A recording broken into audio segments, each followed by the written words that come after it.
அதனால இன்னி உங்களுக்கு இந்த ஆர்ப்பாட்ட வேலையெல்லாம் இல்லை. இன்னிலிருந்து நாங்கள் வேற மாதிரி தான் உங்களை டீல் பண்ண போறோம். நாங்கள் ஆர்ப்பாட்டம் பண்ண கலெக்டர் ஆஃபீஸ்க்கு வருவோம். எங்க ஆளு எல்லாம் காலங்காத்தால 8 மணிக்கு கிளம்பி வருவாங்க. நீங்க அப்படியே ஒரு 1000 போலீஸை போட்டு நாய் பிடிக்கிற மாதிரி 2 பேர்த்த பிடிச்சிட்டு போகலாம். நாளையிலிருந்து ஆர்ப்பாட்டம் அப்படி கிடையாது.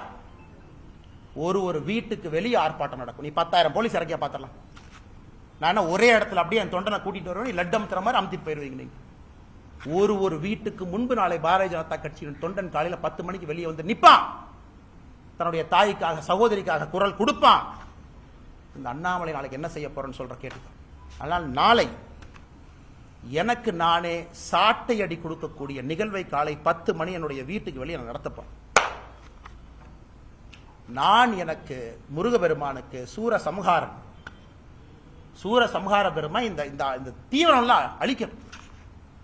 நாளை காலை 10 மணிக்கு மாநில தலைவராக என்னுடைய இல்லத்திற்கு வெளியே நான் நின்று சாட்டையால் என்னை 6 முறை நான் அடித்துக் கொள்ள போகின்றேன். சாட்டை என்னை அடிச்சுட்டு.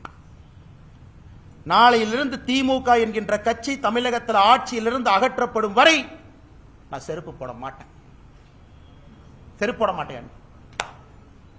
அந்த அரசியல் நானும் 3 வருஷம் பண்ணி பார்த்துட்டேன். அது ஒரு முடிவு வரணும். இன்னைக்கு முடிவு வந்தே ஆகும்.